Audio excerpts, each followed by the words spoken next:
Isaiah, just describe the feeling of that fourth quarter from your perspective, and high-level opponent, great intensity in the building, and the way that you guys rolled to the finish. It was great. I mean, first of all, the fans were really good tonight. I mean, just gave us a lot of energy. I think it's always good to play at home and then have the fans behind you like that. I just feel like in the second half in general, we just stepped it up. We got back to our fundamentals. Wiggs hit some big shots. He was really impressive tonight, and I think we just locked back in on team defense and did a great job at the end. The passing in the final 5 minutes or so, Shea intentionally hunts Aaron for a three. Yeah. Dub finds you on the baseline. Yeah. Shea's slipping passes on those guard-to-guard screens. Yeah. How difficult against that defense is it to execute the passes that you guys got? It's big. I mean, Tibbs and Jeremy, just playing for Tibbs, he's a great defensive mind. So just having our guys be unselfish, make the easy play, not force anything was big. And I think that's what got us easy shots is Shea not forcing anything, making the right play. Dub not forcing anything, making the right play. And we just executed out of that. Zay, so you saw Josh, even matched up with him. I know you're generally happy to see those guys, but in game, what are those emotions like as you're competing against a guy like that and just your former team? It's good. I mean, to compete against those guys is something great. I mean, they're all great competitors. I mean, yeah, me and Josh joke around, but both of us are top-notch competitors. So I think just playing against them, playing against the old team was a good matchup, and also was good for our team just to play a top-notch team like that to keep improving. Right, you mentioned the level of test it is. I guess I just wonder where you would rank this among tests this season, considering the paint touches a guy like Brunson. Yeah.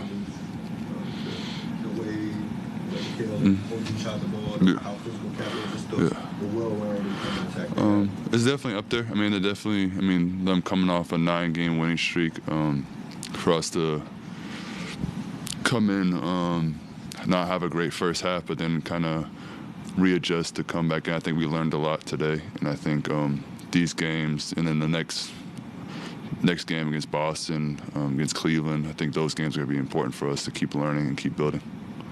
You talked before about your upbringing, developing as a passer and a playmaker, but you were out there tonight defensively on an island, blitzing Brunson as well. Yeah. Where did you grow that part of your game? I mean, just wanting to get on the court. I mean, I feel like, especially my first 3 years, I was trying to figure out there's always a reason why you're maybe not on the court. And so for me, it was always at the beginning defensively. And so for me, it was just watching especially a lot of Draymond, just how he impacted the game on and off the ball. So I think, especially young guys in the league that are not maybe playing that much, just if you can watch film, try to figure out, talk to coaches, try to figure out what you can get better in and not waste your time. I think that's the biggest thing you can do, especially if you're not playing as a young guy.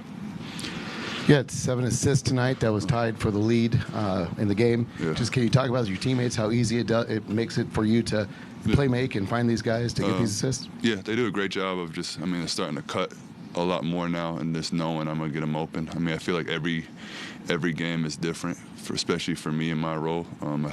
Some days it's more a scoring aspects, and then some days it's like today where it's more getting guys open, maybe holding the screen a little longer, facilitating more and being more of like a rebounder, defensive impactor type of guy. So I think that's, especially my role here, is always going to change night to night depending on who we're playing against, and I just want to do whatever the team needs. And yeah. Do you have any special insight with the Knicks since you played there last year? And then 2, I've noticed you grab the board and push the break. Yeah. Is that just showing your comfortability here, or did you do that last year with the Knicks? I didn't do that much last year. I think Mark was kind of giving me the confidence that if I get the rebound, just to start pushing it more. I mean, I've always kind of been comfortable doing it, but it wasn't my role before. So, I mean, now Mark says if I get the rebound, just push it. I mean, I know I can handle the ball. I know I can facilitate out of that. And yeah, I mean, playing against the Knicks today was good. I mean, kind of the intel. I mean, I knew most of their plays, so that made it a little easier. But yeah, I mean, Tibbs been doing a great job this year, especially having a new team and some new stars, just getting everyone back on the same page. And I mean, they were on a 9-game winning streak, so they've been doing really good so far. Aaron was a guy who, you know, his minutes, even dating back to last year, have fluctuated. He played 5 minutes when you guys went to Indy. What'd you learn about him tonight?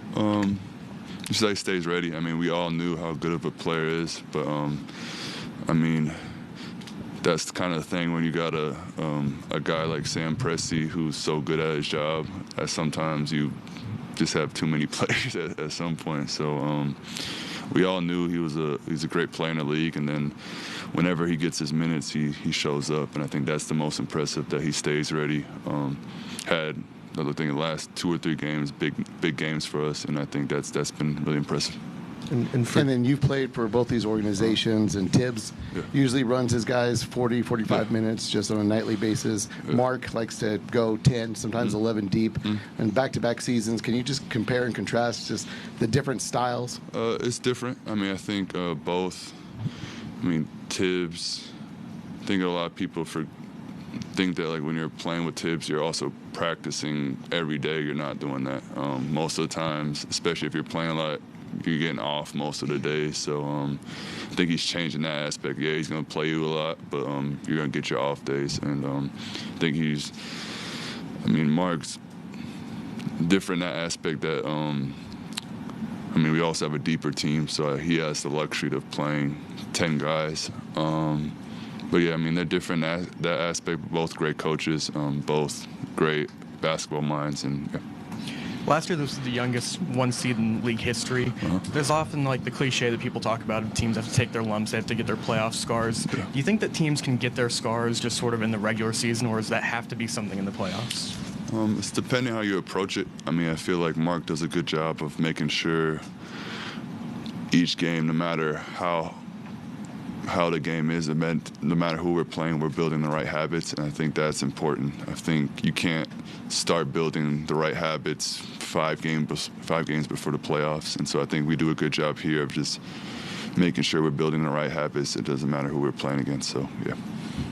Just their fourth quarter from Shea, like, I think back to some of the Wiggins shots, some of the other spot ups, like Shea is the guy giving the ball up. I imagine it takes some level of trust, and especially with the season he's had. He just talked about maybe a month ago just reflecting on the postseason last year and wanting to put guys in better position to succeed in the postseason. Do you feel like he's tried to do that in the regular season and tried to do that tonight? Yeah, he's been great. I mean, just getting guys involved, making guys' life easier. I mean, again, what I've said multiple times, he doesn't force anything. He's going to make the right play. He's going to try to get his teammates involved, and then he's a bucket still. So, I mean, he's been great. I mean, Dub's been amazing. Should be an all-star soon coming up, just the way he's been playing. So make sure y'all vote, please. And yeah, and then even guys like AJ, I don't even know, people really been talking about him in the rookie race. I mean, I've played now all the rookies, and I don't feel any rookies this year have been playing better than AJ, especially on the winning team. So I think some people maybe have to talk about that a little bit more too. Anybody else? Here's that. Appreciate y'all.